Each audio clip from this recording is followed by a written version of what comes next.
Parlay and player props are back. It is week 6 of the NFL season. I cooked up 5 player props plus 1 parlay play entry, trying to turn $20 into $200. What's going on? My name's Austin from Calling Our Shot. We kept it simple. 5 picks, 5 winners. If we go 5-0, I'll give away $200. Just hit that subscribe button. That's all I'm asking for. And you could win $200 if we do go 5-0 in this video, which I'm certainly confident we will do. Now, if you've never heard about Parlay Play, allow me to introduce them. It's one of our newest sponsors on the channel, and I've been using their app for the past couple weeks, and I absolutely love it, so I figured I'd bring it up to you guys. Look, they have some cool features. Number 1, it's very easy to withdraw and deposit. That's what you guys are always looking for. Number 2, very easy app to maneuver around, place your favorite entries. It's awesome, and they also have a great feature where you can discount a line. Let's say Kupp, who's at 7 receptions this week, you can reduce him down to 6.5, and you can play that there. That's what I'm doing. I'll talk about that a little bit later on. The best feature, though, if you use our code COS or the top link in description, you get a 100% deposit match up to $100. We love Parlay Play. We're going to be doing a lot more of them, especially as the NBA season comes around. Look, take advantage of Parlay Play. We love them. Newest sponsor on the channel. Use code COS. Get a 100% deposit match up to $100. It's free money. Take advantage. Let's dive into our favorite picks. We actually do have a couple other NFL videos. Number 1 will be our favorite spread picks video. We talk about spreads, over-unders, and all that. That video posted on Friday. Looks like the thumbnail you see on the screen. I'll link it at the end of this video. And number 2, Week 10 or Week 6, our $10 to turn into 1,000 NFL long shot parlay video is live on the channel at 5 p.m. Eastern. Last week, I'll throw my parlay right on the screen. I went 5 of 6. Missed so close. This week, I cooked up a winner. Go check it out. Video live at 5 p.m. The thumbnail will look like the one you see on the screen. Check out that video. But let's dive into our favorite picks. We'll start with the first one. We're throwing 1 unit on this guy.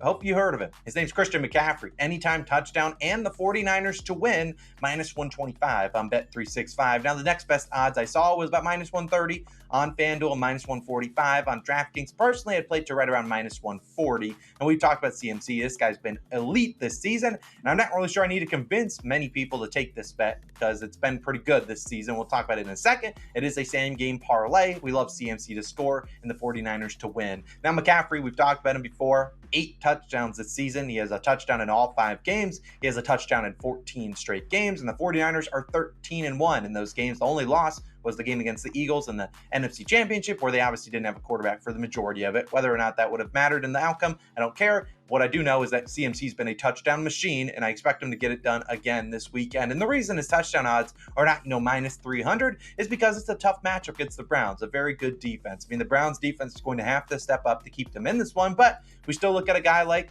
this Browns defense only giving up 2 rushing touchdowns, both Lamar Jackson, but also hasn't faced the most elite offenses. They faced the Bengals when Joe Burrow in week 1. That was a banged up team. Then faced the Steelers and the Titans and the Ravens. A lot of offenses that really aren't that great. Facing the 49ers, a team that has shown to be able to move the ball against anyone. CMC's that guy that's always going to get the ball in the red zone. They're 9.5, 10-point favorites, so they're probably going to win this game against the Browns. CMC's probably going to score a touchdown, -125. Great price. Give it to me. CMC, a touchdown, and 49ers money line. I don't think I need to convince you any further. We're rolling with those guys. Next, we're going to move to a guy that's been elite, and he returned last week. Kupp. I like his over 85.5 receiving yards, -115 on DraftKings. Personally, I would play this about 90.5. We know how talented Kupp is. He missed the first 4 weeks of the season. Finally returned in week 5. For a lot of people in fantasy football, that's big time.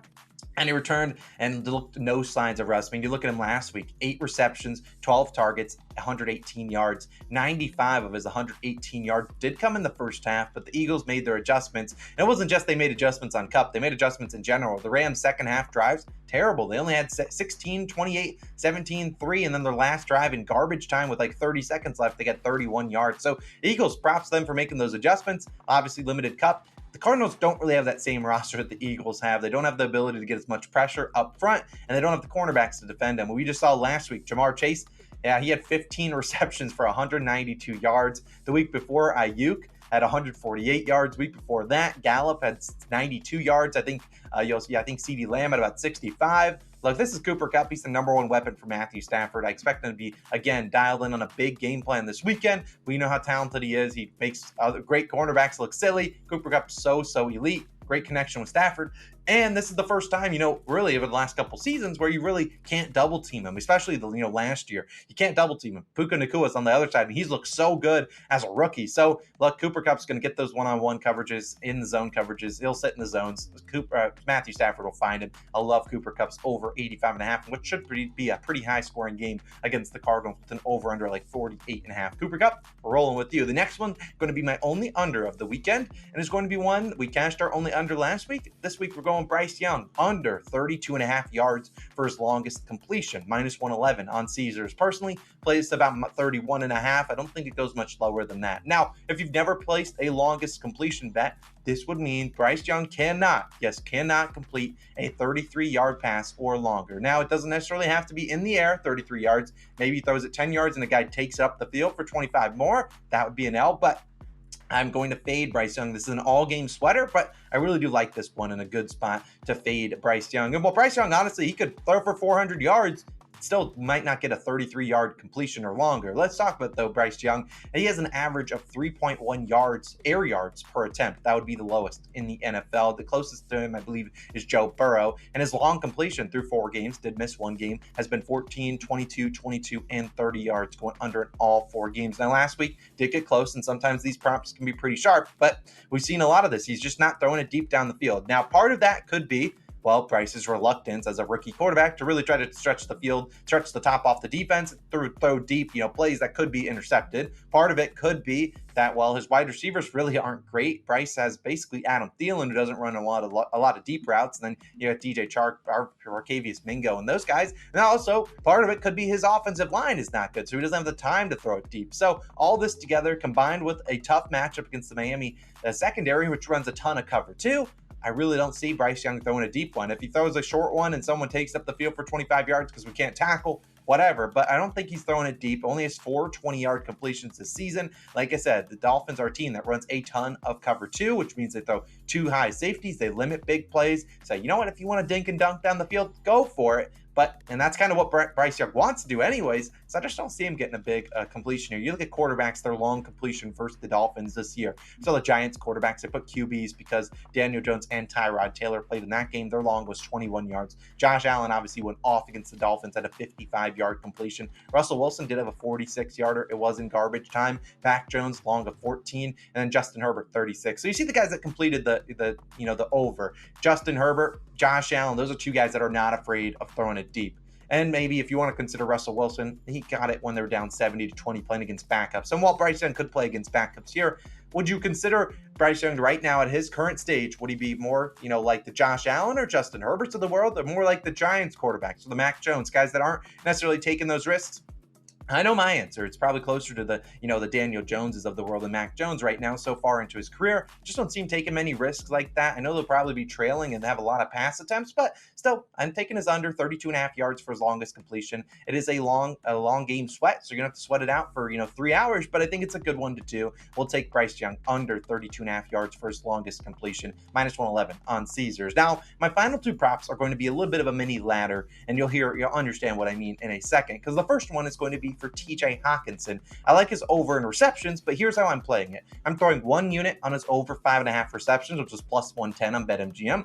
I'm throwing a quarter of a unit, 0.25, on 7+ receptions at +225 on Bet365. Now, if you don't have the ability to take a guy above his regular receptions line, then I'm fully okay with throwing 1.25 units on his over 5.5 receptions. I think that's a good price. If you get that +100, great. If you have to play to about -110, that's probably where I would go. But look, I really do like TJ Hockenson, and I'm going to keep it short and sweet. Justin Jefferson's out. Someone's going to have to pick up the slack. And while Jordan Addison and KJ Osborne will likely get some more targets, the guy with the best connection really so far is going to probably be TJ Hockenson. And with the game that projects to be pretty windy in Chicago, I think there are going to be some shorter throws, and TJ Hockenson's probably the guy with the lowest average depth of target on the Vikings. You look at Hockenson so far this season, 8 receptions for 9 targets in week 1, then 7 on 8, 8 on 11, 2 on 3, and 5 on 8 targets. All of these games have been with Justin Jefferson playing, a large majority of all of them soaking up his 30% target share. Now you get this one in a game where I really do like TJ Hockenson to continue to play pretty well. The targets have been there every single week, besides that week against the Panthers, which was just a weird game script.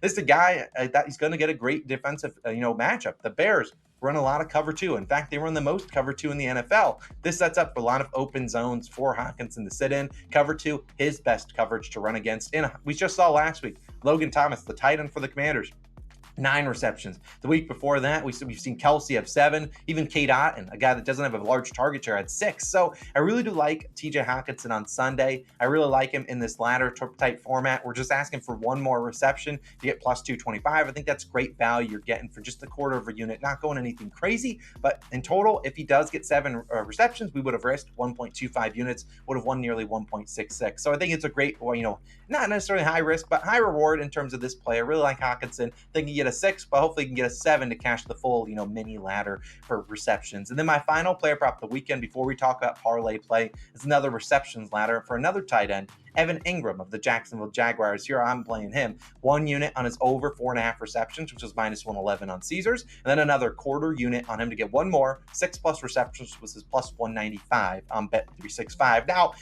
same thing as Hockenson, if you can't have the ability to play 6+ receptions, which you can probably do on Bet365 and FanDuel, well, then I would just play 1.25 units on his over the 4.5 receptions, which it should be 4.5 on almost every book. Most I would play that up to is about minus 130. But we talked about TJ Hockenson, very similar to Evan Engram. These are 2 tight ends that honestly don't play like the traditional tight end. They run a lot of routes for their teams. And we've seen, Engram it has had a good track record. Look at his game logs. 5 receptions for 5 targets, 6 on 8, 7 on 8, 7 on 8, 4 on 8. So this guy's been super consistent, hit his regular over in 4 or 5 games prior to last week when he had 4 receptions right on the hook, but had 8 targets, 8+ targets in 4 straight weeks. He had 5 receptions already versus the Colts, who we will again see on Sunday. And I just think this is a great matchup for him. You look at the Colts, this is a team struggling against tight ends. They're giving up the 3rd most receptions per game to tight ends, 7.3, the 4th most yards per game at 76.7 to tight ends. And you look at his 4 games versus the Colts, Engram, 6, 7, 5, and 5 receptions. So he's not only hitting his regular over, he's gotten to that, 6 leg that we need in a couple of those games. We saw a tight end just expose this Colts defense. You saw Chiggy Okonkwo of the Titans, who has not had a good year. He had 5 receptions last week versus them. You look at the week before that, Tyler Higbee had 5. Look, Engram gets a ton of volume, not the regular type, tight end that we normally see where they're normally, running, having to block a lot. This is Engram. He's basically a wide receiver as a tight end. Engram, he gets the targets too. Average depth of target, only 4.2 yards. He's not going far down the field. He has an 83.8 catchable target percentage. And Calvin Ridley, a guy that a lot of people are on Sunday, already went off against the Indianapolis Colts in week 1. He had 8 for 101. His teammate, Zay Jones, had 5 for 51 or something like that. Zay Jones is out.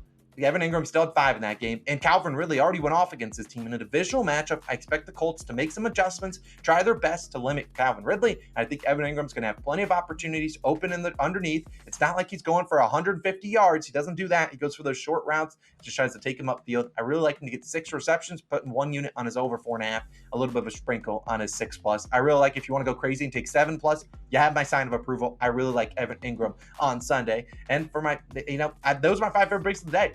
As simple as that. You're through it. 5-0. Now let's talk about parlay play. Look, we love parlay play here, and we're going to talk about them again. If you can, make sure you sign up with our code down below. We love parlay play. I think it's a great spot to take, and I really do like the entry that we cooked up for this weekend. A reminder, I already have it on the screen. Reminder, if you use our code COS, you get a 100% deposit match up to $100. Here's what I cooked up.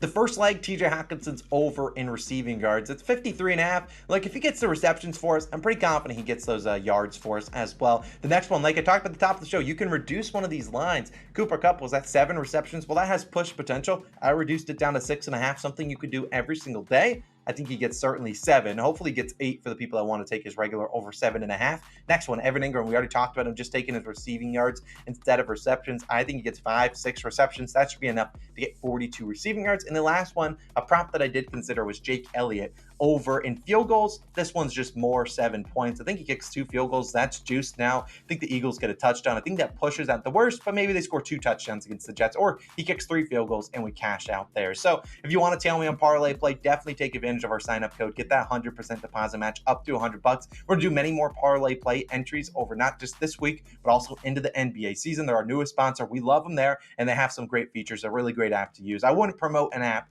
if I didn't absolutely love them. So if it has my sign of approval, approval. I love them. Been using them for the past couple weeks. Made sure I loved them before I promoted it to you guys, and I do love them. Parlay play, that's what we're rolling with. Our 5 picks, let's go 5-0, give away some money, and let's cash that parlay play entry. So if you want to check out some other NFL videos, our NFL Long Shot Parlay live later on tonight, 5 p.m. Eastern time, check it out. It's linked on the screen once it is live. Number 2, our favorite spread picks video is also linked on the screen. I'm Austin. I'm signing out. I will see you guys back again tomorrow with some more picks, and we'll have plenty of other content on the channel for you to check out. I'm signing out. Let's have a great Sunday.